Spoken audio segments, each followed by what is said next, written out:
that's new. Well, so, so welcome, Toby Jepson, to Just CHOPSING podcast. Hello, how you doing? Great to be here. Yeah, very pleased to meet you. And finally, we've managed to do it after my COVID scare. Yeah, how? Because I mean, where are you? You're not actually in the UK, are you? Is that right? I'm in Holland. Ah, right. Oh, lovely country. But yeah, no. So you got it, and you're okay. Well, I'm not out of the woods yet, but I'm better than I was. Feeling better, yeah. Because I had like a 40-degree temperature for a week, and oh my goodness, I thought I was going to fucking die last week, to be honest. Oh dear. Well, thankfully you did. You didn't, rather. That was a Freudian slip. It's a holographic image, really. Yeah, you've only got a limited number of responses. Yeah. So don't make me laugh. So Toby Jepson, megastar of Little Angels. Wow, megastar. Yeah, well, I was reading some stuff about you earlier, and you had some success with the band. 12 top 40 singles, a #1 album. Yeah. So yeah, you were doing pretty well, man. Yeah, no, it was great, a great time. And crazily, doesn't seem all that long ago. I think that's one of the sort of nice aspects of rock and roll, is that it keeps you young, you know. And to me, I still remember those times with great fondness, and it feels still feels very vivid to me, you know, because it has such an, when you kind of get into a situation like that, when you're in a rock band. I think especially at that time, because that time, mid to late 80s going into the early 90s was a brilliant time for guitar rock in the UK. Yeah. And we just hit the crest of that wave, got there just at the right time, and really sort of rode that wave through that sort of period, and we're very lucky because of that. But it was the last flush of major labels taking interest in guitar music in the UK. Classic rock, if you like, or we didn't call it that at the time, but rock and roll bands in the classic tradition, if you like, of British music. And that was the last time they really took any notice of it, really, in that way. So we were very lucky, and I feel very privileged that we had that opportunity, and it gave us that platform to be able to get on the radio, do Top of the Pops, play massive shows, and achieve a #1 record and all the rest of it. And it's again, like I said, I think it was a real privilege and a very special time, Yeah, well, it was sort of the last decade of the LP and the single, and before the digital streaming came in, and totally flattened the industry, really. Well, yeah, that is true. I mean, I've never really been cynical about that myself, because I just sort of think it's just a delivery system, I mean, I think the only thing that was kind of saddening, really, was that for a while, and it's coming back now, of course, but for a while, album art and having the vinyl, and the fact that was the format for most of my young life, and certainly what Little Angels existed off, CD was real modern, that was like, oh my god, people had a CD player, it was like, wow, they're really ahead of the curve, people still were buying cassettes and LPs, So for a while, that was the thing that I felt was a bit sad, that the fact that people didn't have that experience of holding the album and, the artwork and everything that's to do with it. That is coming back now, which is great. I mean, it's now taken, vinyl ownership as tenfold from what it was even a few years ago, So, but I do believe it's just the delivery system. I don't think that really matters. As long as the music's strong, as long as the bands are good enough, really how we listen to it, in lots of respects, I've come to realise is immaterial, because people, as long as they can get hold of it, sort of thing. Okay, that's a different view to take, really. I mean, a lot of artists are not putting the 30p in their pocket from a single sale. There is that. I mean, that's a dreadful indictment of the system. I mean, unfortunately, the record industry lost control of that. They didn't understand the digital revolution when it started to happen, and so in the Napsters of this world and all these, and all of these big companies, Spotify specifically, they grasp that situation, have now got a stranglehold over it. So there's a very and also it's the publishers, really. The publishers hold on to the vast majority of it, and the artists are the last people to see any revenues. But that's the system. The fact of the matter is when you sell your soul to a major company and you give them the rights to gather that stuff, you give away that right. And that's what we did. We gave away that right for an advance, and the kind of the privilege of, to a degree, to go out there and try and make something out of ourselves. So it's not quite what you think it is. I mean, I do think the kind of revenues are ridiculous. If you're Beyonce and you have to, you get 10 million plays of your single and you're still only getting, a couple of grand or something. It is ludicrous. But and then we are trying, there are moves now in the industry to try and correct that. Whether it's a case of the horse has already bolted remains to be seen. I think it needs to be legislated. I think it needs to be at legislation level, at government level, to change it. And that is happening. I mean, that's happening in America. They are starting to change the system, and I hope it gets adopted across the globe. We'll see. Yeah. So before Little Angels, then, Toby, it was Mr. Thread. That started with yourself and Mark. Yeah, absolutely. Yeah, very early years. Just a bunch of kids. The same old. We'd all grown up. Me and Mark Plunkett were great mates, and went with junior school friends. And infant school friends actually. And just grew up through that great period of rock and roll, and when it was dominant, it was the tail end of when I started getting involved in music properly. It was the tail end of the 70s when all those great records had been made, all the Zeppelin and specifically for me, Queen and David Bowie, and then the punk movement for me was a huge thing, and I love punk rock, still do, and so I think we were really didn't know, none of us realized at the time how expansive and amazing that was, so we grew up through that, quickly got interested in wanting to be in a band, and went to sixth form college, met Bruce Dickinson and his brother Jim eventually, and put that band together as a bit of a joke, really. We had no idea whether we could do anything with it, but it quickly developed into something really potent. Yeah. So why did you change the name? Because it was rubbish. Why did we change the name? Thread right question there, Dave. It's probably one of the worst names in rock and roll. But joking aside, we started it as a kind of fun project to do the TSB Rock School competition, and I had massive intentions of wanting to be in the music business, and I wanted to write songs, and I wanted to be a rock star. I really did. But I think Bruce and Mark Plunkett, they were far more academic than me, and they had academic careers they were heading into. But that all got stopped when we started getting an interest, from the industry, and very quickly we realized we had to change the name because no one was going to take us seriously. So that's how that happened, really. Yeah. Okay. So then, obviously, you've already gone over the albums and the album success, but you also played in the Royal Albert Hall right at the end. Mate, honestly, again, massive stuff really for us. You've got to remember we came from Scarborough, northeast coast of England, very cut off, very parochial.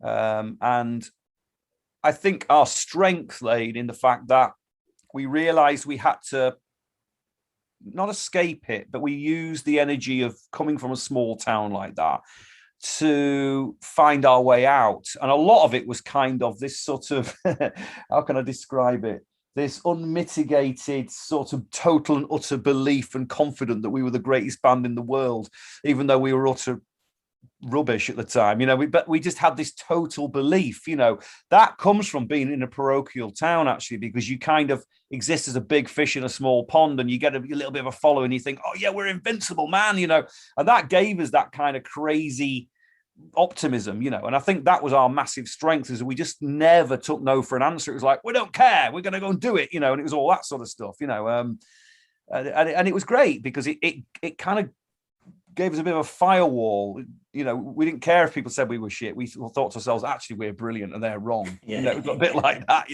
all bands do when they're starting off. Yeah, because you've got to. There's no mystery to being successful in this business. There really isn't. You've got to write great songs. That's the first thing. You have to have a central heart, which is about the art. You've got to make great music, and that takes a long time. You don't just do it. There are some examples where that is the truth. People do just come out of nowhere and they're fantastic. But the reality is you've got to develop it and you've got to get to know each other, and it takes a long time. And I think back in that day, what was great about that period was that the industry wasn't accessible. It was very difficult to get into the music business. And so you had to really want it. You had to really work hard. And so we spent from the ages of we were about maybe 18.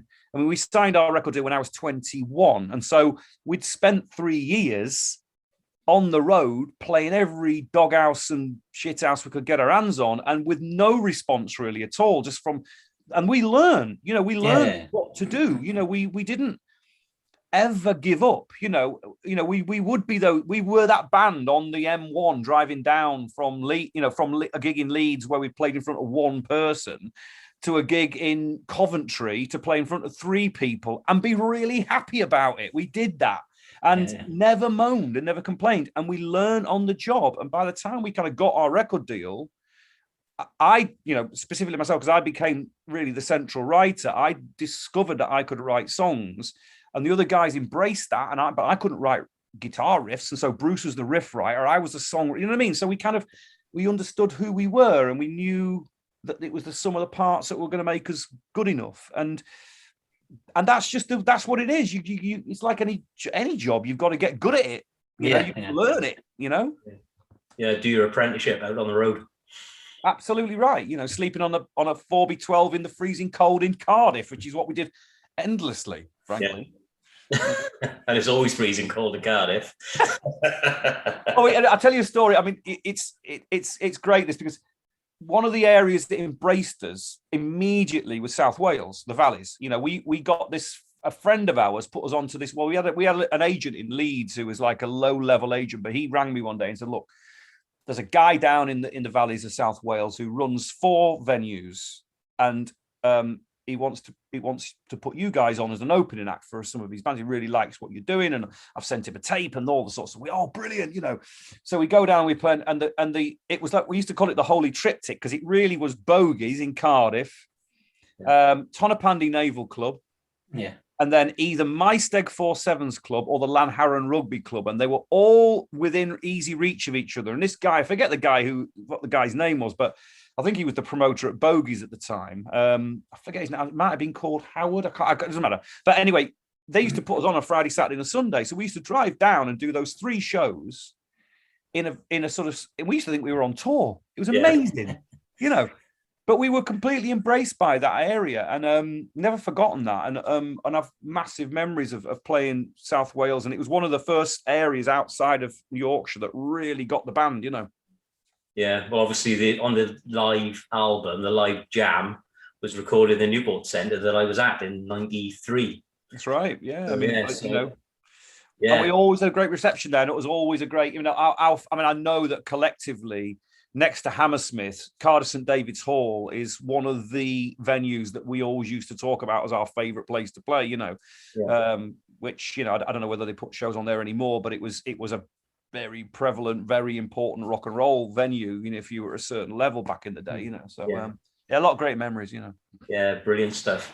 And then I recall a story where you said about you just had the #1 album, and you were off going somewhere to a press conference, and you had a phone call from Kettin saying we haven't got any money to pay the bills. Oh God, yeah. I mean that's one of the that's one of the things about this whole business is that when we were at the height of our success, because Polydor were a major label and they were spending money like you wouldn't believe to break the band, because that's what it really takes, is you kind of spend your way in. That's what they did, because they could afford to do the TV adverts, the massive. I mean, I'll never forget that we, when the Jam album, just before it went to #1, I was walking through where I think I was in Chiswick in London, and I walked around this corner, and there was one of those massive billboards, like 30 foot wide and 20 foot tall. And it just went Little Angel's new album Jam coming out, and it was literally about 2 days later. I was like looking at this thing thinking, what the hell? I didn't even know they were going up. And apparently there was one of those in every art on every major city in the country.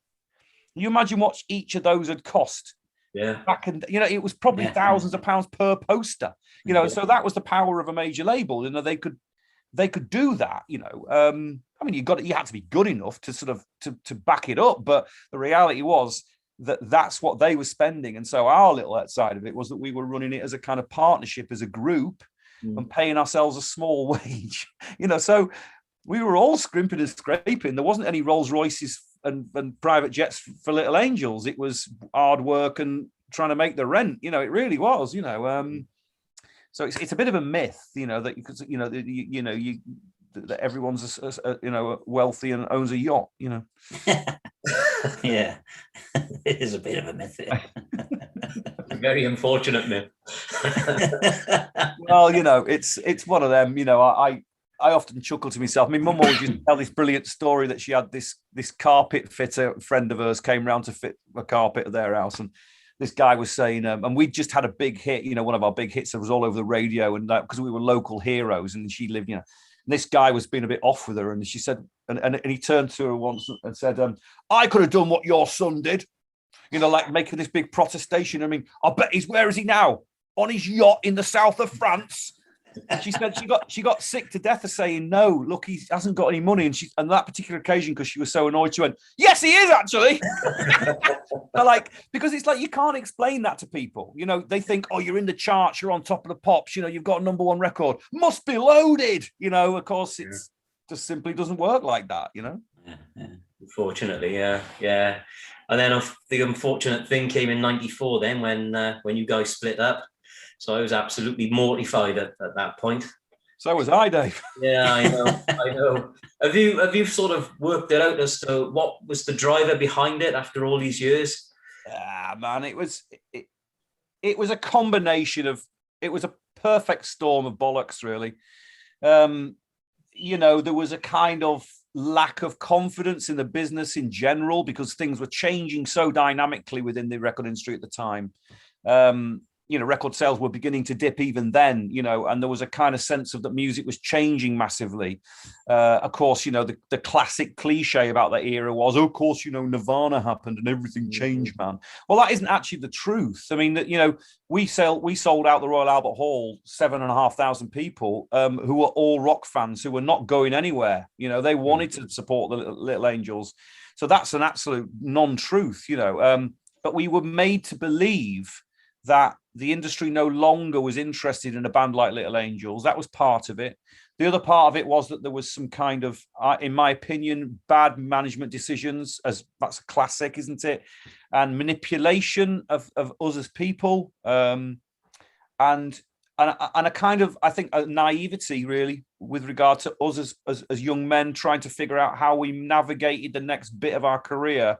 And there was people blowing in our ear one ear and someone blowing in the other ear. And you get into the situation where it's like, oh, maybe it isn't possible to carry on anymore. Maybe we should split up. And the next minute we've split up at the height of the band's success. And I mean, I've got to be honest with you guys, when I think about it, I honestly, genuinely, sadly, and feel quite embarrassed that I can't really explain it either. It just happened. And I was left reeling from that, and still not anymore. I actually made my peace with it, but for a long time, for a decade, I suffered badly from that. It taken such effort to get there. Yeah. You know what I mean? Yeah, and it gets kicked away from underneath you in no time at all, really.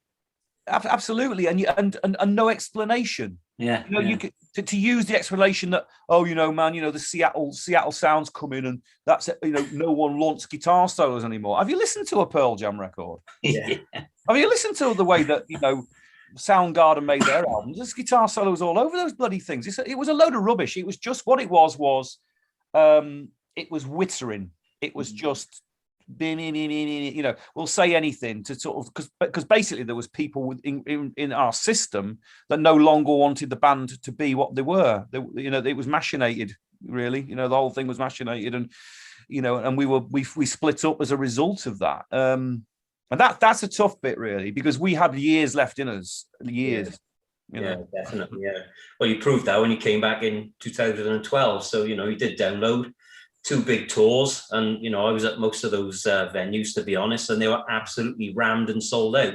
So it's like everybody had been waiting 8 years for you guys to come back, and it was all the same guys that were probably there in '93 watching you in '94. Yeah, that's true. I mean, I think that was a real revelation to us. I mean, the sadness of it is that because there was such anxiety and stress and disappointment surrounding the way that the band came to its close, that we fell out with each other. Not because we wanted to or anything. It was a result of this kind of climactical anxiety and massive disappointment. I think we all felt it, even though none of us knew how to talk about it, and we hadn't.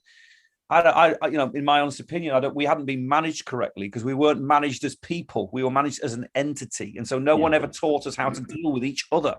And we were young men, like I say, that couldn't navigate that. And so, when we did make the decision to sort of get back together, which was prompted by the sad death of Michael Lee, of course. It's mad. 15 years later, we end up in a crematorium burying our friend, who had become one of the world's most important rock drummers, and there we were in this church, in this crematorium rather, burying our mate who was, I think, 4 years younger than me, with all these bigwigs, Jimmy Page, Robert Plant, all the cult, all in this little crematorium in the north of England.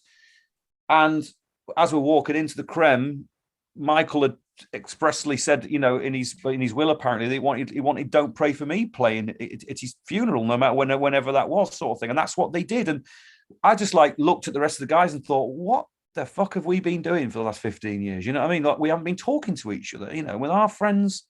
Do you know what I mean? It was like a dawning of a realization that this is life. This is humans. You know what I mean? This isn't some crazy fantasy. We actually did that. Yeah. Here he is, no longer with us. So it was kind of like a real awakening again. I think we all went, oh God, what were we arguing about? And we all went, I don't know. Yeah. And it felt the right time to do it. And we were astounded. I mean, we sold the tour out pretty much. I mean, there was a couple of shows that didn't quite sell out, but I don't quite know why that was, but whatever, but vast majority of it was rammed to the gunnels, and it was like, we all sort of said at the end of that tour, God, we didn't realize we meant so much to everybody. And it was very humbling, I've got to say, Yeah, it was awesome seeing all you guys on stage again. It was absolutely fantastic. And what was really special for me was my kids had grown up to your music. So, because obviously it's dad's car, dad's taxi, dad's radio. So they, both my kids had sort of been brought up on Little Angels all that time, and then I could take the kids to watch you. They weren't kids anymore, unfortunately, but it was really, really good, really good. So I think we saw you in Bristol, Cardiff, maybe Cardiff a couple of times actually, and Bristol a couple of times. So it was really, really good times. It was a great thing, and I think the more than anything else, I got to say the greatest result of that was that we all became great friends again, and we're all really, really close again. And and I think we probably will do something again with the band. I mean, we're looking at a couple of options at the moment. We were actually going to do something this year as the 30th anniversary of Young Gods, but of course couldn't do that. So we're probably going to wait till 23. I mean, I don't know yet what was going to happen, but 23 will be obviously 30 years since Jam, and that was our number one record. So maybe we'll do something then. We're kind of loosely discussing it at the moment. So, and I feel great about that. I think if we could do that and everyone's willing, then it could be a really good, because that'll be actually, that'll be 11 years since we did the last lot of stuff. Yeah. So, that'd be awesome, wouldn't it? Yeah, because I didn't get to the Albert Hall, unfortunately, because I had little kids at the time. So, 30-year anniversary at the Albert Hall would be immense, wouldn't it? Yeah, well, we're looking at things like we'll see. We'll see. That'd be cool. Any signs of any studio albums or anything like that? Do you think, or any lost tracks that never got released? Well, there aren't any lost tracks. I mean, we've absolutely mined that seam, believe me. No, I think if we do anything, I mean, we have discussed going back in the studio, but it wouldn't be for new original material. There's been a loose discussion about maybe reinventing some of the classic songs not in a different style, but bringing them up to date and doing something different with them. Because there are 2 or 3 of the big songs that we put out that I think both well, specifically, I know me and Bruce have discussed it, that we always felt a little disappointed about how it ended up, and we would like another go at it, sort of thing. So it might be something like that, but it'll be dependent on who's willing to fund it, frankly, because, you know, recording isn't cheap. You know, if you want to do it properly, it's still an expensive outing, and I wouldn't want to do it unless, because now I'm a record producer, I know what it takes to make records to a certain level. And so I wouldn't want to do it any less than the level I would expect. And that's not cheap, you know, so we'd have to find a way of doing that. But it's not out of the question. Yeah. Cool. That sounds good. Okay. So when Little Angels split up, then you started your solo career. So the first album was with Toby and the Whole Truth, with Ignorance is Bliss. Quite a darker, maybe angry album compared to some of the Little Angels stuff. Oh, mate, I was pissed off. Yeah. I mean, you know, it was me venting spleen. It really was. It was me talking about, it was my growth. I mean, I went from being a kind of, I don't know, I guess a naive young man, you know, because, you know, you got to remember Little Angels and that environment we were in was like a bubble. We were protected within that bubble. You know, what happened in Little Angels' world felt like the entire world. To us, you know, but it wasn't, of course, you know, things don't operate like that. And so when that bubble burst, I was released into this world of reality that was kind of not protected. And I had to sort of find my own way. And one of the reactions to me was to talk about it really as honestly as I possibly could muster. And I wince when I listen to that record quite a lot of the time. I think, fuck, did I really say that? My God, you know, and not that not anyone else really knows what I'm talking about, but I do. And goodness me. But it actually was my reinvention. It felt like a reinvention, and it actually made me grow up as an artist. I started looking at songwriting in an entirely different way.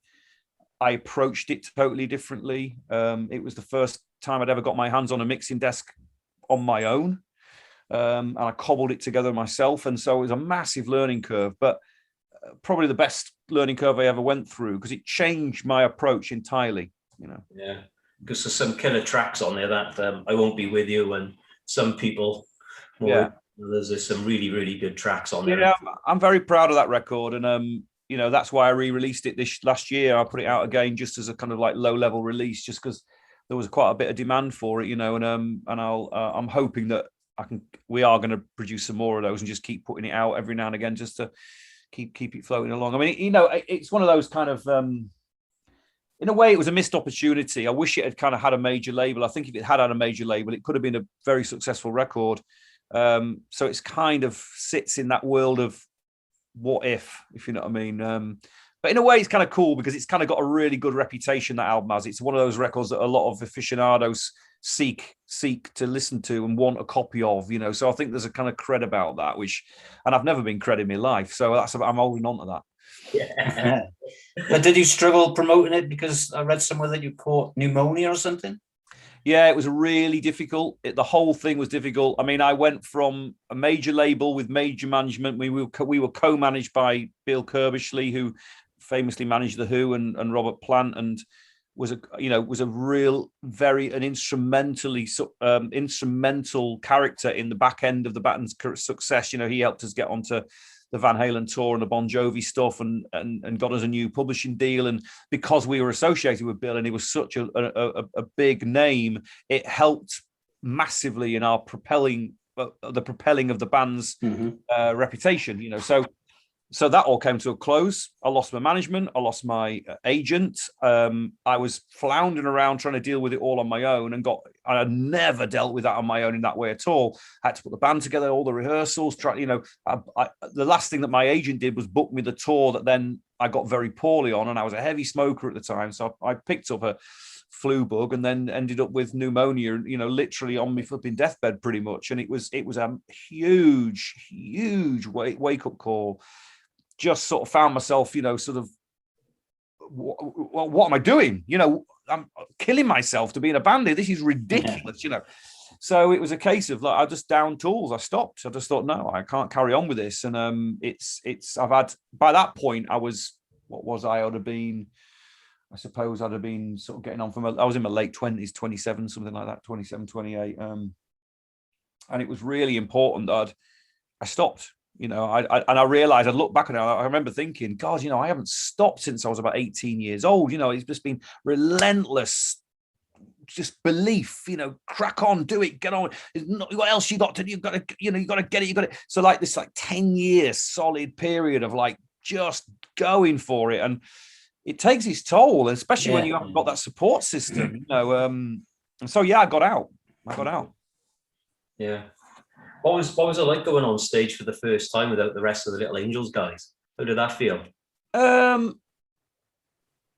It was okay, but in all honesty, the band, and I say this with the greatest respect to the guys in the band wasn't up to scratch. I was so used to having Bruce at my right, blasting away and being so incredibly virtuoso on the guitar, and Jimmy at the back on this fantastic Hammond sound, and the solid weight of Mark Plunkett on my left, and then at the time Mark Rich, that solid slamming drummer in the background. That all just became normal life to me, standing on a stage and knowing that even if I didn't have a particularly great voice that night, they'd be amazing. So it was that's what bands are, you support each other. So I was going on a stage and back into the clubs in front of maybe 100 people with a band that was under rehearsed, that I was only just getting used to, and wondering why it wasn't sounding that great, frankly. Yeah. And so that was stressful, because I was like, oh God, maybe I've made a mistake, and that's not to run down the guys in the band. It was just, that's what it was. You can't go from knowing people since you were at school and playing. We used to rehearse 5 days a week with Little Angels. We literally did. To then go into rehearsing a couple of times a week and hoping for the best. It just wasn't going to work. So there's a lot of things came crashing down really around that period. Yeah. So then you had a bit of time out and you got into acting. Should we use? I think we'll use the term "glorified standing about." Okay. I think that might be a better choice of phrase. It was just a kind of, me and my wife, we started having, she started having children, but we were having kids, and I'd spent a bit of time.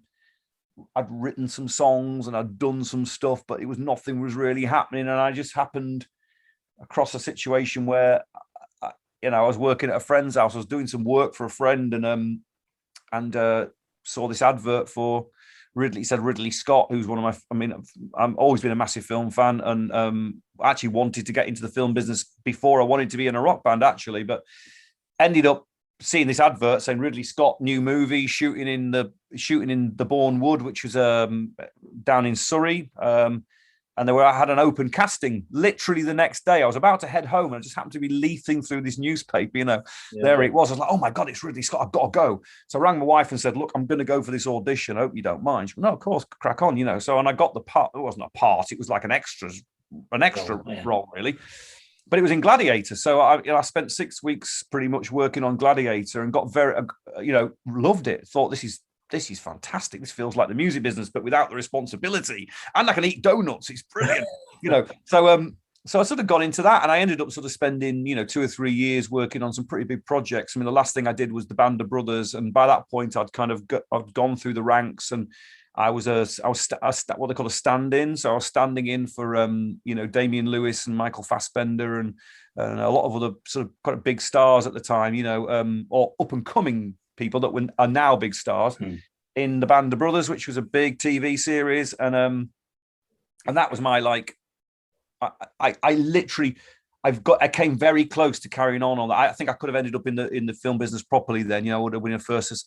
I thought to myself, well, what I'll end up doing is I'll end up becoming a first assistant and moving into the movie industry in that way. But I just got the pull of rock and roll again at that point, and got drawn back in. Damn it. Well, that's what you love, Yeah, that's it. I'm happy. Exactly. You in a way you don't choose it. It sort of chooses you. It's a kind of, it's like being not being funny, but it's a bit like being a drug addict. We often say, being in a rock band or being in the music business is a bit like being addicted to something, because you can't get away from it. It's so difficult the withdrawal process is almost too painful to sort of to contemplate, Yeah. So then you released some more EPs. So the Refresh EP came out in about 2002. Yeah, I got a sort of a great deal of. Out of the blue, I got a publishing deal from a guy, just a friend of mine who's a long-term friend who was part of the Little Angels management team. Who was one of the very few people I stayed friends with and who'd helped me through those middle years. He rang me and said, "Look, there's a new publishing company being put together through a Belgian company called Edel, which are still in existence." And they've got a new publishing company, and there's this guy called Mike Chadwick, was a big name in publishing, and he loves your stuff, and he wants to give you a deal, and he wants to help you. And I went, oh my God, and it came right at the end of the Band of Brothers thing. And I think you used to get signposts in the road sometimes where you got to go, that's telling me I've got to do that, And even though I had people in the film business going, Toby, we want you to work on this. Would you come and do this? I thought, no, you know what? This might never happen again. So I took the deal. And the Refresh EP was one of the first things I did with some of the money that I got for that. And it was a kind of rebirth, really. And it was the first time I was comfortable about playing Little Angels material again live. And that was quite a moment. But by that point, I had a really good band. The solo band, the guys that I got involved in that project were fantastic players. And it was the first time I felt I'd kind of got back to that level, I mean, it wasn't a hugely successful period, but in terms of commercially, but it made me get back on the horse. And that was the important thing, Yeah. Because the double album came out then as well, the Twisted Rhapsodies, which has got a lot of live stuff on there. There's some new unreleased solo stuff on there. Yeah, exactly. Sugar Spider-Man, which I reckon that's an amazing track. I love that track. Oh, yeah. There was some good stuff, the great thing is I kind of gathered a lot of equipment by this point. So I was able to sort of do home recording. And because, even back then, the digital revolution from a recording point of view wasn't really taking off to the point where anyone domestically could own it. It was still people using Cubase and doing, like dance music. That was available, but there wasn't really that. I hadn't made that bridge from, to be able to record full bands onto a computer. That just wasn't really there at that point. So I was using an ADAT and I had a lot of equipment. And so I was able to record at home quite cheaply, albeit a bit scratchy. But it enabled me to do that. And through various sort of systems and helps with other friends, I was able to make recordings. I mean, I think a lot of them were quite disappointing to me, really. But I mean, I think the mindset I had was, if I can record something, I can then use it to sell on the road, to go and do shows and to keep going. But I'd become belligerent. I'd become totally belligerent about the whole thing. And I didn't want to be part of the record industry as I remembered it. I wanted to do something new, independent. I wanted total control over it. And that has its benefits and its negatives as well, because if you're your own boss, you live and die by that, don't you? If you know what I mean. You don't have the same support structure. So yeah. Okay. So so lots and lots of touring, toured with Thunder during that period as well. Yeah, did a bit of that. No, it's good. I mean, it was a really interesting, difficult, but very interesting and needed period. A lot of different things happened. Met a lot of different new people. Found myself in some unusual situations. And do you know what I think the biggest thing about this industry is that, and I say this to the bands I work with, it's the bands that give up are the ones that fail. If you give up, it's over. Right? Well, it's the same as anything, really, isn't it? Absolutely. But with the music business, it's probably the sharpest version of that, because it is so difficult. You literally have to put everything else on the back burner. You give up your personal relationships a lot of the time. Every moment you have to think about how you're going to promote it, how you're going to put it together, until it reaches a pitch where it can be self-propelling. And of course, if you like me, it was weird because I kind of came from a very successful band into this kind of like self-propelling, autonomous situation that wasn't particularly successful, wasn't a disaster. People kind of liked it, but there wasn't enormous amounts of money around. It's hard to keep it going. And we had a family and had to manage that, of course, as well. And so you're kind of in this sort of holding pattern where you're just trying to keep going. And I think that's the one thing I think about this business, is that it's about keeping going. It's about surviving, because there are more people in that middle echelon that I'm talking about than there are at the top. And there are yeah, for sure. Simple as that. Yeah. You know? Yeah, that's tough.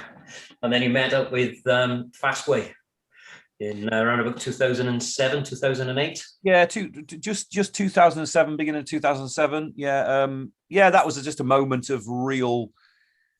This is what I'm talking about. I mean, you know, the story goes, I was literally thinking about stopping touring, because we'd been touring for a couple of years, 2-3 years, and doing all right, but not, you know, just about scraping a living, just about selling enough merchandise to keep everything going.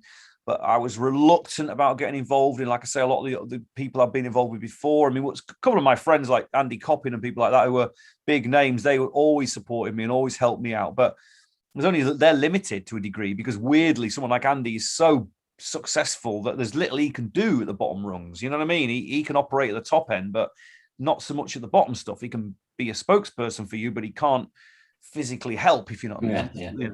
And so that's kind of the way it works. So I was literally, I can remember the day I was in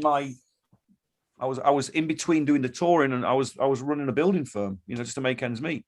And I was sat in my Land Rover in this building supply yard, and the phone went. And it was my agent, who was a Scottish guy at the time, and he said, and I'd literally, I think I'd emailed him the day before. I said, look, I'm really sorry, Martin, but I think I might not touring on the head a bit. You know, I've sort of had enough. There'd been a few knocks, and it had been difficult. And so he rang me and he goes, look, you've been offered a show opening for Glenn Hughes at the Shepherd's Bush Empire. And the moment he said Shepherd's Bush Empire, I was interested, because it's one of the very few venues I hadn't played. You know, I played everywhere else. I'd done Hammersmith, I'd done the Forum, I'd done just about everywhere else, you know. And I thought, oh, I haven't played that venue before. It wasn't even like it was because it was Glenn Hughes. I mean, I'm a fan of Glenn Hughes. Yeah. I just thought, Just the venue. I want to go play the venue. Yeah. I thought to myself, maybe I'll do that then. So he goes, it's next week. Someone's dropped out. Ian Richards, the head of the Academy Group, really wants you to do it. He really likes your music. And I didn't know Ian at the time. So, brilliant. So we went down and did it. And I'm walking to go and get the money to get paid, you know, and I bump into this little Irish fella on the stairs who said, I just watched you play. You're fantastic. I promoted you in Ireland years ago, and I don't know if you remember me, but my name's Steve Strange. And I went, and I couldn't remember him. I went, who the hell's this bloke, you know? And he went, all right, here's my number. Give me your number. So I gave him his number, and he went, I'll call you. You could be perfect for Fastway. And I didn't even clock it. I went, well, what? Anyway, so I went home, and literally 3 days later, Steve Strange, who by this point I'd found out because I'd rung a couple of people, including Andy Coppin, and said, who is this bloke? And he went, he's one of the biggest agents in the world. He runs X-Ray Touring, who are massive. You know, they've got, oh, really? And he goes, yeah, what's he called you for? I said, well, I've met him on the stairs, and he's banged on about some band. He went, oh, we'll see what happens. Because he said, and Andy literally said to me, he said, stay one step behind Steve and you won't go far wrong. And I just didn't, I thought, wow, I don't know what that means. But anyway, so Steve rings me and goes, Fast Eddie Clark wants to do some gigs. The original singer, Dave King, doesn't want to do it. I'm going to play drums in the band because he's a drummer. And he said, do you fancy doing it? And I went, what does that mean? And he goes, well, it's download, it's grass pop, it's, you know, we're going to Japan. I was like, I'm in, you know. I went, all right, let's do it. And weirdly, I was a massive fan of Fastway's first record when I was a kid, when I was 14. It was an album I played endlessly through one summer. It was so weird how these things happen. And that's what happened. You know, I joined the band. You know, we did about a year and a half worth of touring all over the globe, mainly Europe, but we went to Japan with it. And it completely reinvented me. And Steve's been one of my closest friends ever since. He's still my agent. He's the agent for Wayward Sons. He's one of my managers. You know, he's been instrumental in helping me emerge as an older musician, sort of thing. You know, so I've got nothing but thanks for that meeting. You know, yeah, on Stairways. Crazy, I know, exactly crazy, and it could so not have happened. You know, I just think, you know, this is the thing. This is what I mean about this whole thing about keeping going. You never know what's going to happen. Yeah, yeah. And then you released an album with Fastway as well. So Dog Eat Dog. Yeah, well, Eat Dog Eat. Eat Dog Eat. Yeah. Sorry, yeah. I wrote it down wrong. I've only got it over there. Yeah. No, I mean, It's not adamant. It was, yeah. No, that was a good experience. It was a difficult record to make, and Eddie was. I mean, I got to know Eddie very, very well. You know, we were really good buddies, but he was difficult, very tough customer. Knew exactly what he wanted, and that record was one of the hardest records I've ever made, because he was so adamant about what he wanted, and there were certain things that he didn't want to do that I wanted to do, and it was a bit of conflict going on there, but eventually, you know, ultimately it's his record really. So I think that record's a very unusual album. It's kind of got a very strange sort of almost otherworldliness about it. For me, it's like it exists entirely in its own universe, and there's nothing sounds quite like it, weirdly, and I don't quite know why that is, but it's got that amazing Eddie Clarke style all over it. And really, I think it's good enough for that, because it was his last moment. It's what he wanted to do. You know, even though he did some recording after it, a blues record or something, really, I mean, he said to me just before he passed away, he said, you know, that's the best thing I've ever done outside of doing the first Fastway record and anything I did with Motorhead, of course, you know. So he held that record in real high esteem, and to him it was like a real moment. And I, even though I might not necessarily agree with that sentiment entirely, I totally appreciate that and think that as long as it made him happy, it makes me happy, you know. And that's the important thing, you know. Yeah, no, that's cool. That's cool. And you also did some work with Gunn as well during that period. That was a kind of a bit of a weird one. I mean, you know, just met those guys at a charity do that I was asked to take part in, and they weren't doing much, and they would, you know, they'd had a Jules and Dante that had been in this band El Presidente, which Dante was the singer for, and it was a kind of, they were a bit like a British Scissor Sisters, that sort of thing. But that had come to a close, and they were at a loose end, and it just so happened that I was looking for something to do too, you know, because I wasn't working with Eddie at the time, and there's other things happening, and you know, so it was kind of like, well, there's an opportunity here. So yeah, that was great fun. I mean, it lasted as long as it lasted. It was never going to last very long, really. But you know, it was fun while it lasted. Yeah, cool. And then you worked with Saxon, helped producing that was a moment. I mean, you know, whilst all this other stuff was going on, I was developing a career as a record producer. You know, I mean, I think it really suited me. I felt I never anticipated being a record producer ever, really, but I got involved with a band from Macclesfield called the Virgin Marys, who I still think are one of the great undiscovered massive talents this country's ever produced. I mean, Ali Dickety, the main writer and guitar player, is an extraordinary talent. He is he's possessed of the stuff that we all want, and I don't know how they haven't become one of the world's most successful acts. They are extraordinarily good, and the songs are, especially the album I made with them, ultimately, King of Conflict, is just packed full of classic rock songs. And I don't know why, you know, I don't know why they didn't become the greatest thing in the world. Seriously, it's just another one of those kind of moments. And so that was my proving ground as a record producer, and how I carved my style, and that just led on to lots of other things. And I eventually ended up making the Saxon record, which was revelatory to me, because, you know, Saxon were one of the first bands I ever got into. And I always tell this story, you know, like when we'd done the backing tracks and I got Biff in the vocal booth, you know, and I'm looking through the glass, and I've got my hands on the controls. My hands were shaking, you know, because there's my big hero about to start to sing the first vocal take of this album I'm producing, you know, and it was his song amongst half a dozen others, really, but Wheels of Steel, that got me into heavy metal, got me into rock and roll, you know. And I'm thinking, I'm about to record this guy, you know. I had these albums on, and I don't know, it was an incredible experience, and he was so great, you know. He was so good with me, and of course, we know, me and Biff are best mates. You know, he's a great guy. He's a real, very important character in my life, actually. You know, he's taught me a lot of stuff. Him and Eddie Clarke actually taught me a lot. I never, ever thought I would understand, and they gave me an education that is hard to describe, frankly. Yeah, that's cool. Oh, I know how you feel. Well, come on, I was all well buzzed up. I've been running around the house all day. What's Biff now? Biff must be 70 now, isn't he? Yeah, Biff is, I think he is just 70 actually. Yeah. You know, and of course he's been through. I mean, if you want an example of a band that are vastly underrated and who have worked incredibly hard at what they do and have managed to maintain a career through 5 decades, there isn't a better example than that band. Because they are still, I mean, I went to see them play. I mean, I've seen them play loads of times, and you know, I've been on tour with them. You know, obviously with Wayward Sons, and you know, I went to Europe with them as a mate and hung out with them, and went to several shows, and I've seen them play, and we did some stuff with them with Fastway. I know them. You know, they never fail to deliver a live show. They are unbelievable. Infinitely better than the vast majority of bands out there, in my opinion, just for heart and soul about what they believe in, you know, and how they deliver it. It's like watching a bunch of teenagers play when they play. And Biff's got, arguably, his voice is better than it's ever been, you know.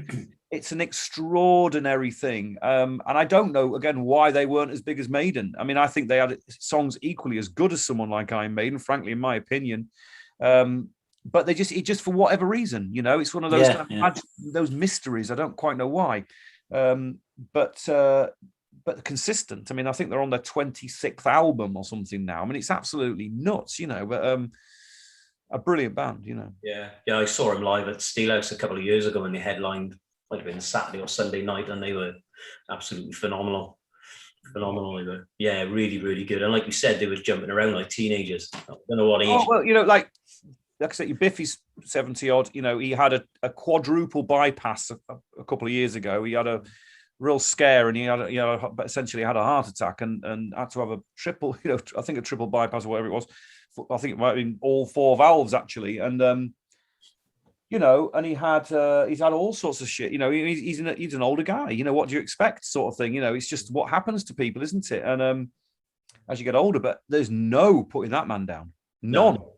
I mean, he's on the phone to me a week after he's fucking had his operation. How's it going? I said, what are you asking me for? I'm asking you, how are you going? You know, like, oh, I'm all right, you know, yeah. You know, he's got the, you know, the whole Biff Yorkshire thing cracking on down the phone. And I'm like, this guy's unstoppable. It's like he's like heavy metal Keith Richards. You know, you could literally bomb him from space and he'd still get up and walk off. You know, it's like, it's ridiculous. You know, I mean, I spoke to him a couple of weeks ago, and it's like nothing's ever happened. You know, it's absolutely fine. You know, he's amazing. I love him. I absolutely love the guy. You know. Yeah, brilliant. And then same year, then you released the final EP for your guitar, bass, and drums. Your 3 one, and that one. So Just No Way, that song become mine and Sarah's first dance at our wedding renewal for our 25th anniversary. Oh wow, great! Thank you, mate. That's great. Yeah. Cool. So I won't tell you our original song because it's a bit embarrassing, really. But don't say "Get the Funk Out," please. no, didn't dance it was. So that was the first dance I danced with her. So she was a bit. Well, that's a privilege. That's a privilege. Thank you. Yeah. So I didn't have to talk her into it very much either, to be honest. So that was probably Terry's first experience, because he came over to the wedding. So if you had heard Toby before then, Ter? Probably years and years ago, but yeah, you know. Surely I would have viewed a Little Angels stuff, but well, Little Angels, I think Terry, Little Angels were a bit of an acquired taste. I mean, it was kind of I think I've sort of, in a weird way, when I look back at my career, part of the struggle with being a musician is that this kind of crazy world of what the cult of personality means, you know. And I sort of think that, as far as I'm concerned, music's either good or it's bad, and I always view it like that. I don't care what style it is. If I like it, I like it, you know. It just so happens I like the sound of a rock guitar, so that's kind of my primary, you know, sort of focus. But I just love songs, you know. And I never looked at a band and go, well, that guy's dressing in a weird pair of trousers and a daft hat, so I'm not going to like it. You know, I like it if I like it. And but Little Angels was a kind of weird thing, is that people either loved the band or loathed us. There was no middle ground. It was literally like, you know, like Kerrang, for instance, hated our band. You know, they were reluctantly covered what we did because we were just uncool. You know, we weren't Aerosmith or Skid Row or whatever extreme. You know, they thought we were a joke. You know, but the joke was on them because we were selling out Hammersmith and having a number one record. So, you know what I mean? It's kind of a bit of a weird thing, you know? Yeah, it is, isn't it? It's strange. Well, I'm a little bit older than you, Toby, so, you know. Well, you don't look it, me old son. Thanks. I look a bit, I look a bit over my beard, but. Hey, ZZ Top got away with it for years, pal. Don't worry about it. But yeah, you're right. You know, I mean, I grew up, like I said, I'm a little bit older than you, and I grew up liking what I liked. I didn't give a stuff what other people thought, you know. And I was one of them person that wore funny clothes, and so I had a very sort of like eclectic, magazine, eclectic taste of music, if you like. Yeah. Well, I mean, me too. I mean, you know, I often sort of, when I've talked, you know, I've been in interviews with people where they say, well, what was your influence? And I'll go, well, you know, it was Deep Purple, and they'll go, yeah. And I'll go, Whitesnate, yeah, brilliant. And then I'll go, you know, Duran, what? Yeah. I'll go, well, you're Duran, and also, you know, Elvis Costello, really? You know, yeah, Ian Dury and the Blockheads, Sham 69, what? No, Rick, how can you like this? I'm like, it's because it's music. Yeah. What's it got to do with? I just never got that. You know, I never got it at all. You know, I mean, it just made no sense to me at all to sort of like go, I don't like that because he's got a different hat on. You know, it's Yeah, I think sometimes people are too afraid to like certain brands of music or genres, isn't it? Because it, like you said before, it sounds cool, or you know, it don't fit in with the norm or whatever. Makes no sense to me at all. I mean, you know, that's what Wayward Sons have been about, really. Is, you know, I've brought every level of influence that I've always appreciated, if you like, and I've channeled that into that band. And you know, there is as much punk rock and new wave in Wayward Sons as there is classic rock. You know, and I don't make any bones about that at all. I go, well, I want to, you know, this song, and I don't go, oh, I love Blondie, so I'm going to write a song like Blondie.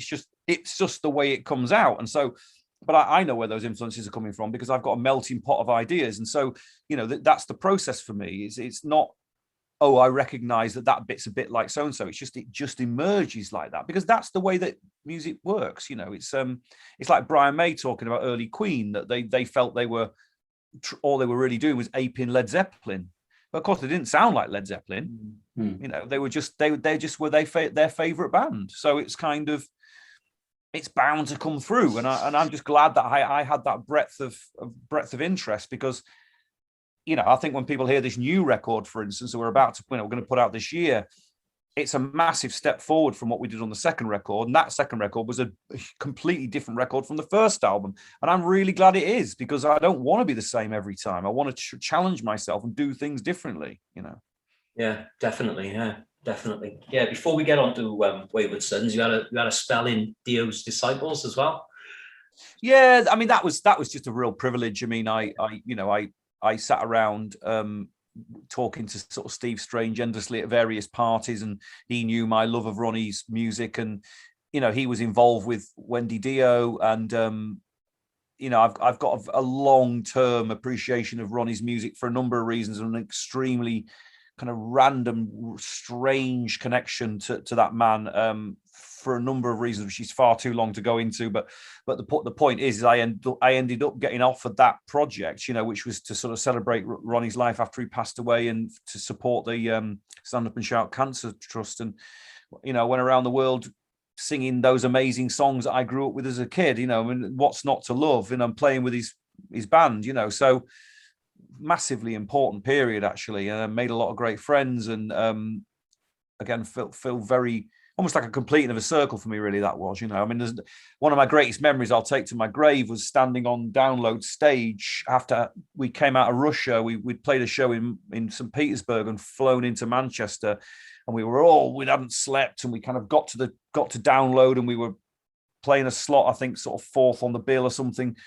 Hot day, and we were all knackered, and with the back line wasn't working, and just before we were about to go on, the bass stack wasn't working, so we weren't thinking about the show, and we were all panicking like this, and the monitors weren't working, but it's all this sort of shit going on, you know, and we're just right, you're on. So it's like, well, oh my god, so we all ran on the stage, and I'm like, we start playing the first tune. I think I forgot what it was. It might have been Stand Up and Shout, you know, or whatever it was, and Ripper's doing the first song, and everything just gelled. It was just like, this is what it is. This is a band of incredible musicians in front of an audience that really want to hear this music. And the uproar from that gig was unbelievable. And I went out and sang my first song, which was Long Live Rock and Roll, which is one of the great Rainbow tunes.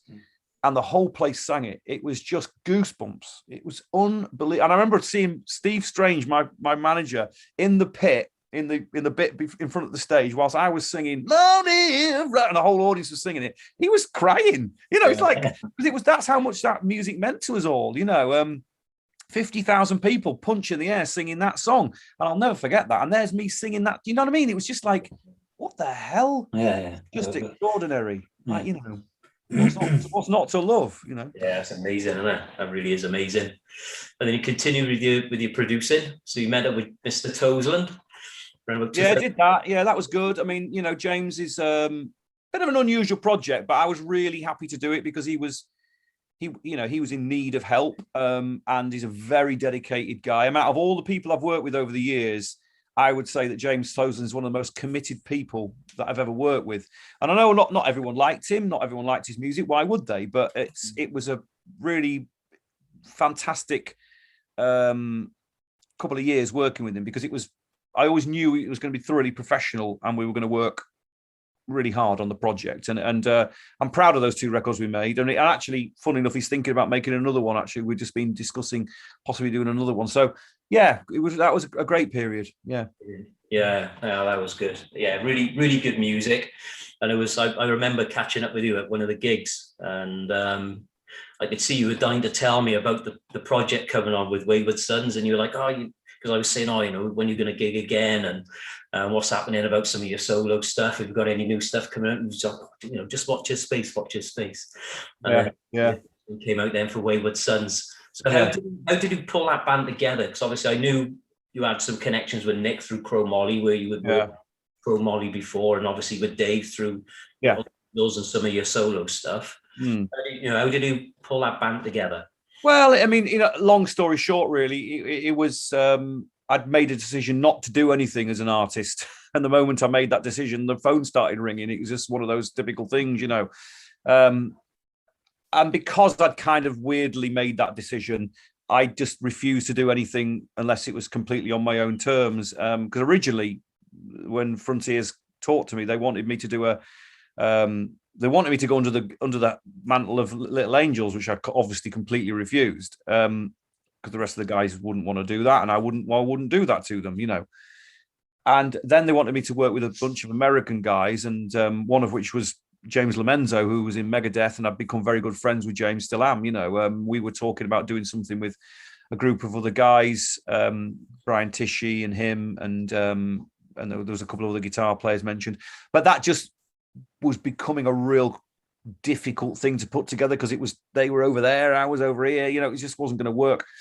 So I turned around to them and just said, look, if I'm going to do anything, I've got to do it on my own terms. And so I just said, I'm going to choose the band, and if you're interested, if you're happy with that, then that's what it's going to be. So I'd been working with Crow Molly a little bit. I'd produced 2 records for them, and they were doing a bit of a comeback type of thing and just having a bit of fun doing that. And Nick's an extraordinarily clever bass player and a very clever man, so he was the first call.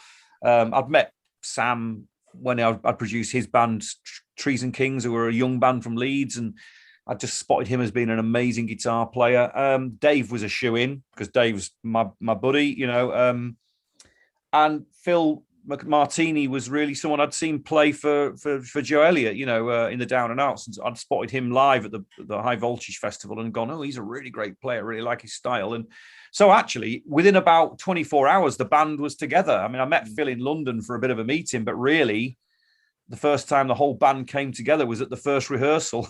Yeah. When we were working on material. And I mean, it's legendary really to us all, really, because we had 3 days together, and within that 3-day period, 7 of the songs that ended up on the first album were put together in that first 3 days, and we'd never been in a room together up until that point. So something really sparked, and it's been an extraordinary journey. I mean, like I say, I mean, I think the process of it was being very similar to Little Angels. Actually, it felt very, very similar, in as much as the energy in it and the want to make something successful. And we've just ridden it really. I mean, I sort of said, I can remember saying to the guys, if we make this record, I'm not expecting it to have any level of success at all. I just want to make this record and let's see what happens.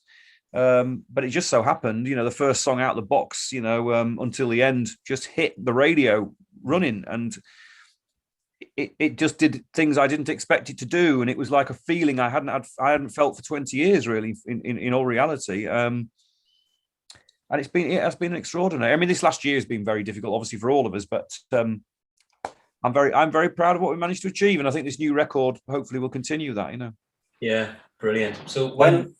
sorry, Terry, go on. I was saying, when's that coming out? August, is it? You said? No, not August. No, we've got it's going to be the autumn. So autumn. Okay. Yeah, the autumn. Sorry, yeah, it's been so tough because you've got to promote a record. You only get one chance to promote a record. Yeah, sure. Especially at an independent level where there's not a lot of money around. And so we're kind of, we've got a long-term plan for that. We've already put 2 tunes out already. We're about to put our 3rd tune out from the record. Label's really behind it. We're doing best we can. In the face of COVID and what we've all had to experience, I'll be honest with you, it's been touch and go, but that's the same for everybody. Yeah. So have you got a title for the album yet? I have, but I'm not telling you, David.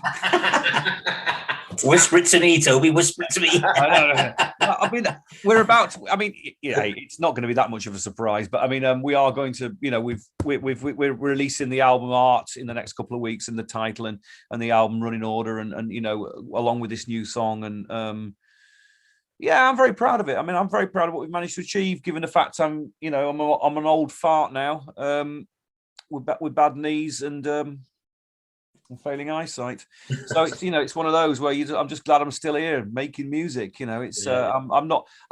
The thing is with me is I've gone to the days where I feel like I've got anything to prove. I'm not really bothered about that.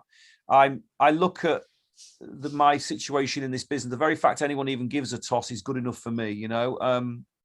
And I look at a lot of the young bands that are coming up below us, or above us, the Massive Wagons of this world and them Damn Crows. And, these are all young bands on their first flush of having a go at this. And I look at that and I go, you know what?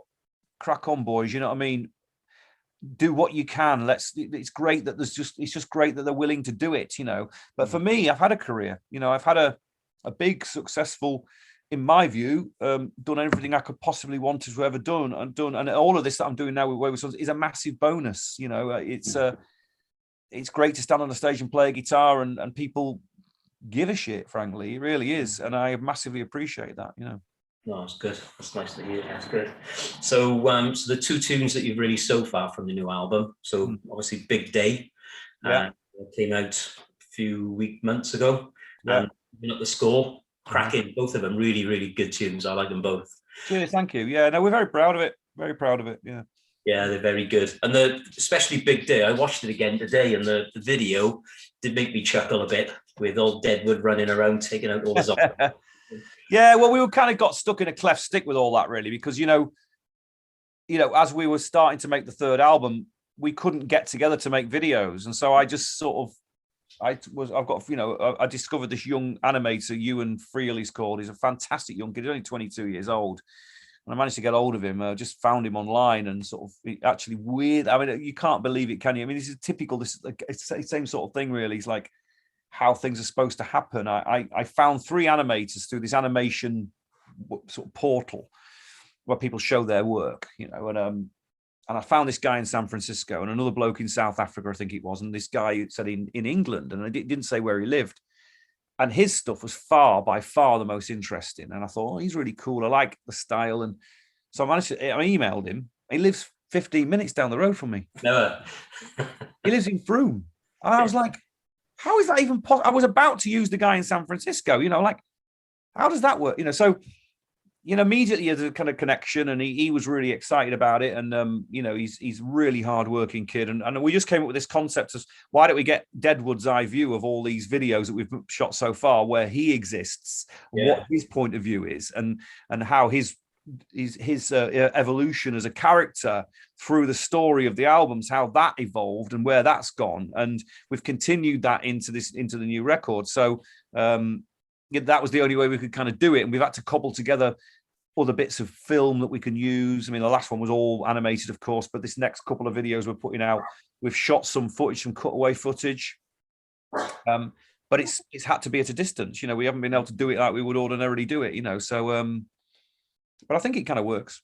Yeah, no, it's good. It's good. And to me, the part of the, you know, listening to the lyrics and watching it, kind of like the big day for me is going to be when we can come and see you all live again. You know what I mean? Well, you know what? A lot of people have said that, but that wasn't by design. I mean, you know, I wrote that song in exactly the same period I wrote all the songs for The Truth Ain't What It Used to Be. That song is about expectation. It's actually, it was going to go on the second record, but we didn't finish it in time, and it wasn't. I didn't feel I'd got the lyric right, and so I kind of put it aside. So it's kind of weird that with everything that we've been through, that we release a song called Big Day about sort of like coming, you know. But actually, the message isn't that. The message about Big Day is this sort of massive over anticipation people have about expectation these days through social media, and how everything's a huge event all the time. Well, actually, really, it isn't, is it? You know, we've, you know, I think there's a lot of kind of this sort of, I want to continue this conversation about the human experience of, you know, I suppose it's the sort of privileged generation about this sort of expectation, over expectation, and sense of entitlement, you know, and I think that's one of the challenges we face, really, is that social media is amazing, but it's presented this kind of endless possibility that is unachievable. And so, you know, and it's not real. It's not real. It's not. You know? Yeah. So that's what Big Day's about. It's like everyone's waiting for the big day to arrive. It's going to be amazing. What it really means is they go to the beach and drink a tin of lager with each other and in the drizzle. And it's not really the Jamaican beach in your budgie smugglers. Yeah. You know what I mean? It's not, you know what I mean? That's sort of, it's the magic filter. Exactly right. And I think that's the biggest challenge we face as a society, is how we now overcome this sort of sense of what social media in a digital age means, because it isn't what you think it is. Sat in your pants eating curry, playing, you know, Line of Duty, and then going online for 9 hours, you know, with your eyes hanging out your skull and thinking you live in a different world, isn't living. No, it's not. No, that's very true, David.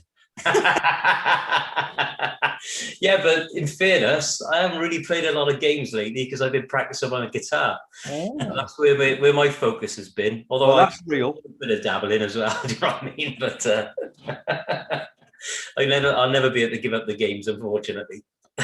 Hey, listen, it's a world, you know, this is the world we live in, and people, you know, and I'm not, you know, I'm not, it's not a preach. It really isn't. I don't feel I've got any position to preach at all. I'm just presenting a point of view, and I'm just sort of saying, whenever I'm writing songs these days, you know, for me, weirdly, I always have the question mark symbol in my head. I always think of that. It's like, I'm just questioning it. I'm not saying I'm right. I'm just saying, shouldn't we question this? Shouldn't we talk about these things and try and find other answers? You know, because I think I think we're facing a massive mental health issue if we don't watch it. I think we already are. We're already in it, yeah. That's for sure. Yeah, obviously, you know, COVID's been massive. I mean, one thing I would say that I have noticed through lockdown is how busy you have been. So you've got to be one of the busiest musicians on the planet. You know, you're releasing new stuff every week. Busking, obviously, you know, the third album. Yeah. CDs, you know, so there's two CDs that have come out. The Viewfinder CD has come out. Yeah. Super. Well, it's because I didn't have anything else to do. You know, so like I've got to do something. You know, and you know, you can't turn it off. You've got to get on with it. You know, it's not. You know, it's not something. It's not a tap. You know what I mean? You know, it's like if it is a tap, it's constantly on. You know, that's it's constantly dripping. Yeah. You know, so, and I sort of thought, what am I going to do? I sort of don't want to stare at the wall for the next. I mean, look, we've been in this 14 months now. Yeah.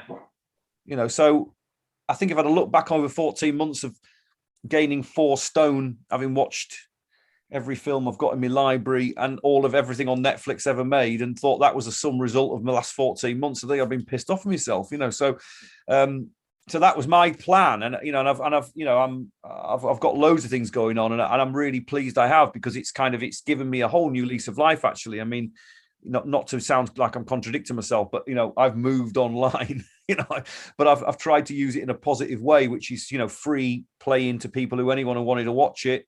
I haven't charged anyone. I haven't put it behind a paywall. I've gone, no, I'll play this, and I've done, as Dave, I've played live concerts for several months every Thursday, and it's been great fun, and it's been a really experience for me to sort of rediscover those tunes and look at different ways of how I present them, and that's built me a different audience, and it's been the reason why, the mechanism for which we've been able to survive, so big, again, another learning curve. You never stop learning, Yeah. It's been, to be fair, it's been massive for me, because it was something to look forward to as well. So I was one of those guys sitting watching Netflix, gaining 4 stone, unfortunately. Well, mate, listen, we've all done bits of it, and it's not an uncommon story. But I genuinely have always seen my role as a musician to be a kind of supporting player, really. I think I've never regarded myself as a rock star. I think it's an absolutely ridiculous term. I regard myself as a musician, as an artist, and however that rolls out is how it rolls out. Sometimes it'll be successful, sometimes it'll be a failure, but the endeavor is what's important. It's not the title. That's just a load of nonsense. All this kind of idea of fame and success. What is success? Success is based in how you feel in yourself you've been successful. That's the reality. And that to me is what it's all about. And that's nothing to do with having millions of pounds in the bank and having a yacht in the south of France. Yeah. I was going to say, tell that to Axl Rose. Well, hey, they're a good example. You think about what happened to Guns N' Roses. They were a bunch of wastrel musicians who lived in a garage in California and made a record that no one thought was going to be successful, and then ended up being one of the most important rock records ever made. Yeah. I mean, I met and worked with them before that band was successful, and they all stank to high heaven, and they all looked as if they literally hadn't been in the sun for about 4 years. They were all pallid, and it was they were the real deal, but they had no idea what was about to happen to them. No idea at all, and they just were a bunch of rock and rollers, and they are still the greatest band I've ever seen play ever in my life. They were extraordinary on that gig we did with them. Unbelievable. They still inform me on a daily basis how good they were. And it was all just this, we've got to do this, and that's the way we felt. And what happened to them didn't happen to me. But can you imagine being those guys and experiencing that? Yeah. How you manage that as a person, especially when they were only in their mid-20s? Yeah. They were only young guys, weren't they? Yeah, it's crazy. Yeah. Crazy. So and then the first tour that you guys did with Wayward Sons, you brought on a comedian as a support, which is I don't know whether that's kind of like the first time it's ever happened. It was genius. Yeah, it was genius. Well, no, I mean, it has happened before. I mean, famously, several bands. I mean, the Grateful Dead used to take various comedians out as an opening act. Funnily enough, I think they took Steve Martin out on one of their tours famously years ago. But going way back to the 70s, and I kind of couldn't face the idea of having, trying to get another band forced onto a tiny little stage and sort of make do with 3mm, in front of because I'd experienced that hundreds and hundreds of times, and I felt it was unfair. And also I wasn't ready to give that stage to another band when I was trying to make a comeback as an artist myself. And I didn't think it was fair to us. I didn't think it was fair to the bands at the time. So there was 2 options. It was either don't do it at all, or do something a bit more unusual. And because we had all the films and we'd done we'd done the zombie movies, as of course you were involved in that, Dave.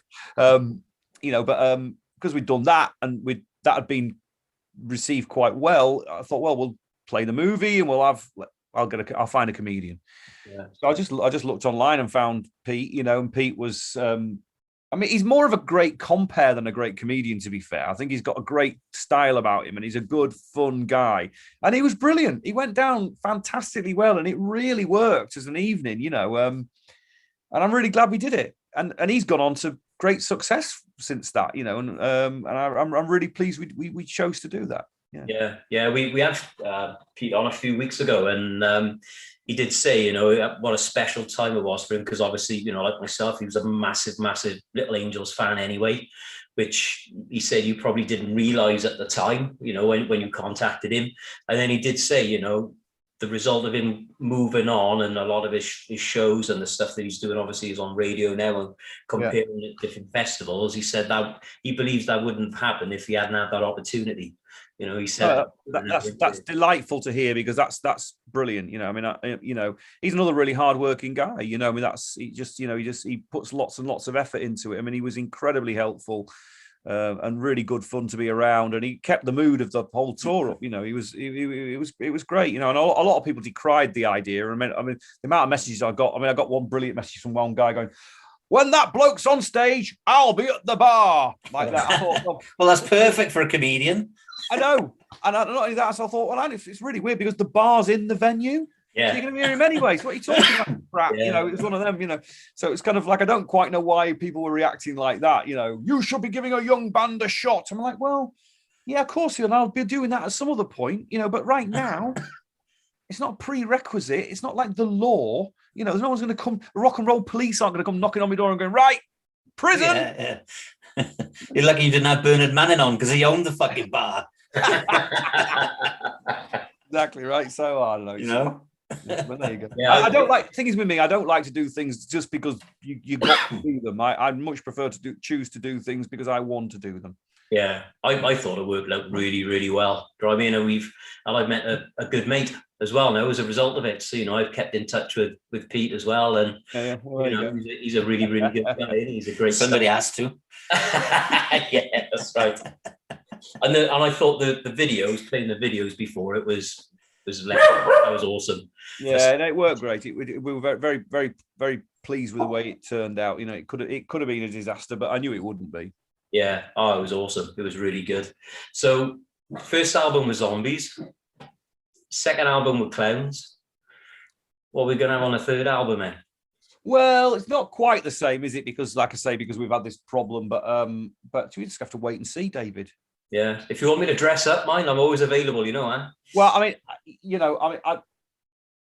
this last album, in many ways, without giving too much away, this last album is kind of the culmination of all the other two records and what we've been doing, and it's an end of a chapter. It neatly brings the whole thing together. I think that this record's the most complete record we've made. I think it's a lot more accessible than the other two in lots of ways. I'm very pleased with the songs. I just think it's a great way to sort of end this part of the chapter. You know what I mean? And that's all I'm going to say about it. Okay. So with regards to touring then, Toby, so we've got a headline tour November, October. Yep. I mean, that's kind of, been a long time coming, of course. I mean, we were supposed to do one April last year, of course. And I mean, I'm obviously we've lost Dave Kemp out the ranks of the band the last couple of days, which is unfortunate, but he's not in a great place at the moment, so he's got to recover and find his way out of that, and we support him on that. But in a way, I just take that on the chin. I think that does, that's just part of the journey. We've now got to create this music with two guitars rather than two guitars and a keyboard, and I think me and Sam have been talking about it a lot, and Sam's like, oh, it'll be fine, I've got a way I can sort of augment the chords to sort of bring in some of the keyboard things, but in a way I kind of want to go even more punk rock with it. I sort of feel we want to gravel it up a bit more, because the thing is with keyboards, what they do is they glorify rock and roll. That's what's so great about what happened in Little. You think about Deep Purple or Whitesnake, that kind of roaring Hammond and a piano, it brings a different aesthetic to it all. Yeah. So if that's been removed, you kind of got to look at it differently. So I think November should see a very different sounding band in a lot of ways, for the headline tour. But I mean, I'm hoping that these summer festivals will happen. I think they will. but it's still by no means guaranteed. It's got to be said, you know, because it will be entirely down to what the local councils are going to allow. I think a lot, you know, but let's hope they will. You know? Yeah, I'm really hopeful Steelhouse will go ahead. So, because obviously that'll be the first time I see you guys for a long time. Yeah, totally. Yeah, It should be a really good show because you guys smashed it. When was it? 2 years ago? 3 years? 3 years ago? 3 years ago now. Yeah, 3 years. Yeah. I keep missing a year because of COVID. See, Don't we all? yeah, I know. So there we go. yeah, so I'm really looking forward to that, and obviously you're a presenter on Planet Rock as well, which I tune into on a Sunday. Oh, do you? Yeah, which is great. How did you get into that then? How did that come about? Oh, I've known Rick Blacksil for years. He used to produce Top of the Pops years ago when we were doing Top of the Pops, and we you know, we've known each other on and off, and he's a great guy, and he just rang me up one day and said, look, you know, he sent me an email saying, look, have you ever thought about doing radio presenting? I think, I've seen you play shows, and you know, you're very funny between. I don't think I am, but he said you're quite funny between your songs, and you know, it's all a bit self-effacing and all. Exactly, right? So and he goes, do you want to give it a go? And you know, we've got a couple of opportunities coming up where Danny Bosey's taking a bit of a break. You know, do you fancy having it? So I thought, oh well, I'll give it a shot. You know, and I got to say, it's harder than you think. But you know, I've enjoyed it, and they've allowed me to develop it in my own style. I mean, obviously, sort of the whole Toby's Moby thing, and you know, like doing reading that daft bit of news at the beginning. I've got to be a bit irreverent, and I don't really care what people think about it. I think if I've got, it's got to be me and a bit unique. Otherwise, I'm just another dry voice talking about bands between the songs, and I don't like that myself. You know what I mean? It's I find that kind of a bit irritating. I mean, I'd rather have a kind of specialist show. I mean, I'm hoping at some point they're going to go, here, have this specialist show for 3 hours on a Sunday, you know, 2 a.m, and I can talk about anything then, you know, like, yeah, you know, I can choose my own playlist. But I mean, but no, they've been brilliant, and it's been great fun, and it's, you know, it's been another experience that I've welcomed, you know. Yeah, no, that's good. And then from that, then you were involved with the other voice single. Oh yeah, that was a cycling. And how much money did that raise in the end? I can't remember because a lot of money. It was a lot, wasn't it? Oh yeah, I think well over like 150 grand or something. They did very well with it. Yeah, he did a lot. He did. I mean, you know, and Wyatt's amazing. I mean, he lost 3 stone or something when he did that trip. You know, it's unbelievable. Yeah, unbelievable. You know, yeah. But that was a very, very good. I enjoyed that, especially the Wayward Sons one as well. Number 3 or something. Yeah. I had to sing. It was a guide vocal for all the other vocalists, so they knew what they were doing, sort of thing. And so yeah, we did put it out. No, it was good fun, and it was great to do it. And yeah, I mean, man, whenever these things are presented, you either, you know, I just say yes to everything. Yeah, that's my Achilles heel and also my greatest strength, I think. Yeah, it can be. I mean, you said yes to us, but I'm a bit so. This is great. I mean, I loved, you know, I love chatting, and you know, the great thing, and I know this about myself, you know, is that weirdly, I think I'm a bit of an anomaly in the rock business. You know, I'm kind of one of those characters that I know exists in a certain strata. There's had loads of experience and done a lot of stuff, but I'm not superstardom, you know what I mean? It's not, and I like that. I like the fact I can sit in this middle place, and I've got a lot of things to talk about, but it doesn't come from a place of huge notoriety, you know what I mean? So there's I think there's something a little bit more, because it tells a different story. You know, if you want to go talking about that stuff, go talk to Dave Grohl, you know what I mean? And, well, it keeps it a little bit more honest, if you like. I think so, and I do think the kind of maverick attitude of, I appreciate that. I like being a bit of a maverick. I don't want to be, you know. I mean, I'd appreciate earning a bit more money, but the reality is, I'm happy where I am. You know, I'm happy to be an artist and develop. Because the great thing is that freedom. There's a lot of freedom in that. You know, you can kind of do what you want, and as long as you kind of make ends meet, it's okay. You know. Yeah. That's well, as fans, that's so important to us as well, because you know, we get to speak to you after the show, before the show. watching another show. So I remember at the Steel Panther show, obviously, I was spending more time with you chatting than I did watching Steel Panther, to be honest. I think I might have saw one or two of their songs. And as a fan, that's massive. To me, that's absolutely huge. And that's. But I'm a fan, Dave. You ought to see me when I, first met. I mean, I met. Funny enough, I met Dave Grohl in California when I was over there doing the auditions for Dio's Disciples, and I'm a huge fan of Dave Grohl. I think he's an incredible character, and I think the man's a real special person. I think he's got a lot about him, and I was just like a total and utter fanboy. Couldn't get me words out. And same when I met Brian May, and when I hung around with.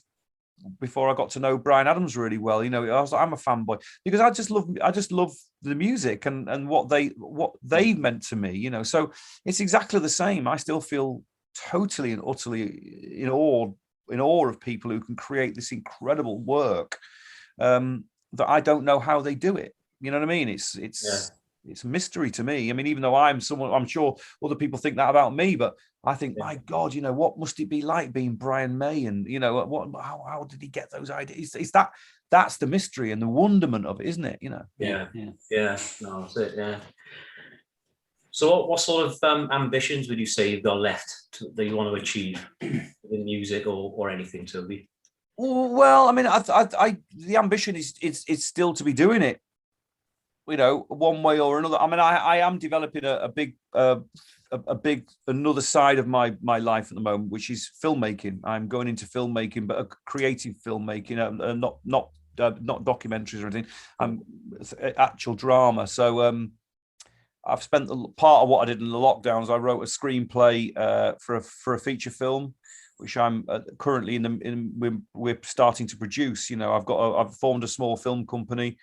I've got a couple of very close friends of mine, one of which is a very successful film producer, and I've got some investors who got involved in it. So we're about to shoot what we call a POC, which is a proof of concept for the film, and then we're going to try and get the money to develop the film properly. But I'm basing my film company around storytelling that's specifically to do with the music business, because you've got to write about what you know. So.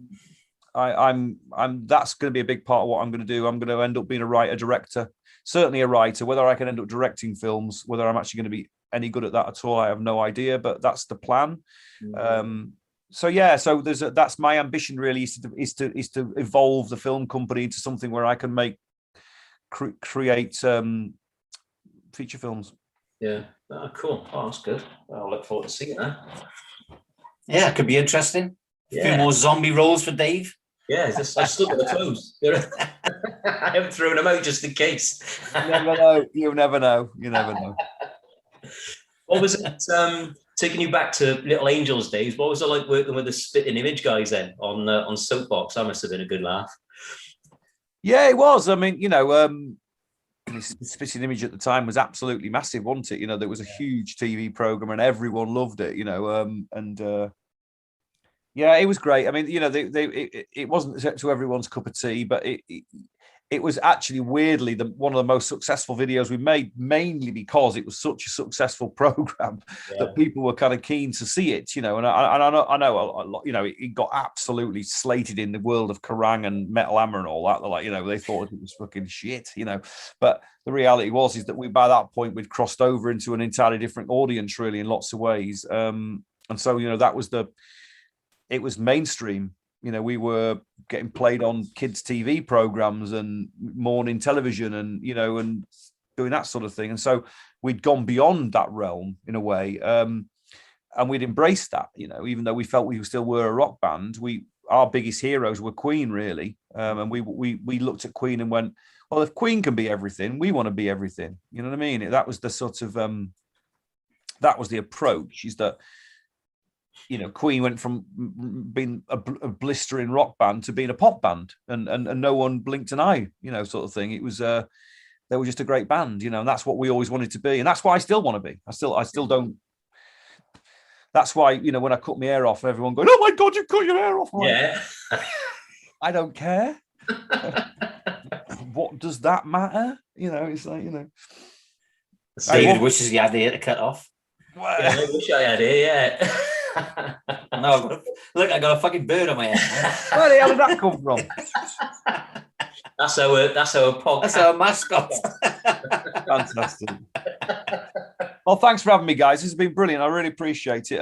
It's been a delight, and hopefully we'll do it again sometime in the future. Yeah, I mean, when your album gets released and you start getting on tour and stuff, I mean, maybe you can come back on with the band, Yeah, absolutely. Yeah, we'll do that. No problem at all. All good. That'd be brilliant. Have a chat with all you guys together.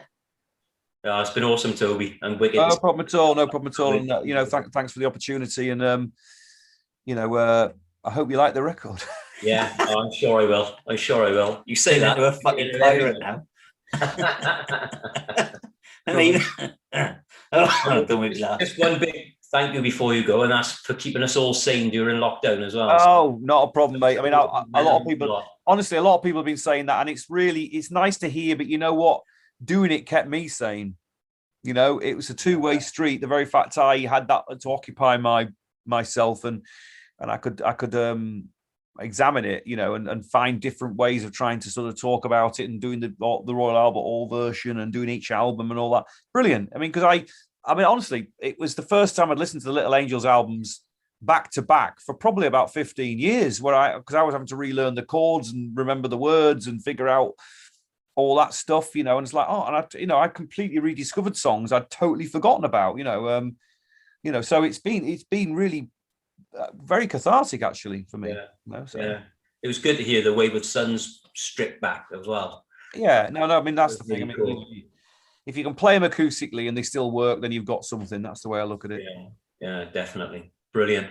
Thank you very much. All right, Yeah, guys. thank you, Toby. Yeah, thank you. Nice to meet you. And you take care. Let me know when it's going out, and we'll do some social media with it and all that. Yeah, cool. Nice one, man. All right, lads, thank you. take care of yourselves. Cheers. Cheers, guys. That's new. Can you hear that as well? Yeah, the recording in progress. Yeah, that's new. That is. Yeah. I hope it doesn't come out on the video, but obviously. So, how did you enjoy that interview, Dave? Amazing. Don't get any better now. That's me done. It's like a drop the mic. You need to get a new co-host. All right. Okay. Fair enough. We can't beat it. Sorry, Toby, but we won't be releasing this episode then. Yeah, phenomenal. Said I've followed Toby since now, so I love all the Little Angel stuff. Obviously, all his solo stuff and the new Wayward Son stuff is just awesome. So massive fan, and just very lucky to have met him quite a few times and been in videos and different things as well. So it's made my week. I've made my lockdown actually. Well, he's obviously got you on the cheap, so. I was number one zombie. I told everybody anyway. No, number one zombie. Well, we were looking for Sarah in the thing, but I know she's in it. But don't tell her that. She'll go nuts. Well, maybe she's number two behind you then, Dave. But yeah, that's right. 2.5. But yeah, what a great evening. So got to spend some time with Mr. Jepson and got my co-host back after being very, very poorly. So yeah, I'm not quite out of the woods yet, but no, we'll talk about that on another episode. I've got a little bit of a news story just to finish the show with. Okay. And it's actually an elderly couple. They enjoyed this really beautiful tin of pate that the children had bought. They brought around the house, and they asked the kids if they could bring some more around. Obviously, they weren't going out because of COVID shopping, so they said, "Can you please bring us some more of this delicious pate?" And the kids started laughing because it was actually cat food. Well, it's a cheap alternative. They should have just told them it was really, really expensive and just kept bringing it over for them. I don't know. Some of that cat food's pretty expensive, that gourmet and stuff. Yeah, I suppose. Very nice. Very tasty. Yeah, that's right. Fishy pate. Brilliant. That was brilliant. So, all right then, mate. Yeah. All right, yeah. So yeah, nice to talk to Toby at last. Nice to actually get my lungs working a little bit. And yeah, hopefully we'll be back at it. Definitely. Luckily, we had some in the bank, so Yeah. some episodes in the bank. Yeah. And I want to try and keep that habit running, really. Yeah. For as long as possible. So definitely, yeah. And obviously, as soon as this comes out, I'll share a lot of Toby's socials and music videos and stuff, because there may be some members of our group that haven't come across Wayward Sons yet. So that's the whole idea of our Chopsy group, is to spread the word and get some new fans on board, isn't it? Yeah. Spread the love. Yeah, definitely. That's what we want, isn't it? It's not, we're gonna have some pretty different guests coming on, I suppose, different genres. It's not all going to be rock music, No, that's right. Yeah. And well, it's not all been rock music so far, really, has it? With Tapau and Carol Decker and Right Said Fred. We'll probably have a few more of those sort of surprises coming up. Hopefully. Yeah, that sounds good. Hopefully, yeah. If they can be bothered to fucking answer my emails. Right. So we'll get them. But yeah. I mean, like Toby said, he's a relatively big name in the industry, He's very humble to talk to us. So he's awesome. Yeah, pleased to get him on. Yeah, love the guy. And, all right, mate. I'm gonna stop fucking rambling on now, because we always ramble on. We do, but I am super excited. So yeah, I'd like to just give a shout out to my brother, actually, Roger Mills. Okay. Because he got married last Friday. Brilliant! Congratulations, Rog. Yeah, get off the nest, as David likes to say. Keep sharing our posts. Has he shared any? I don't know, but I think he ought to start now anyway. Oh, he's a married man. Yeah. Well, he's got nothing better to do anymore, so. Definitely not. All right, then. Okay. All right, mate. Yeah, you take care. All right. Bye.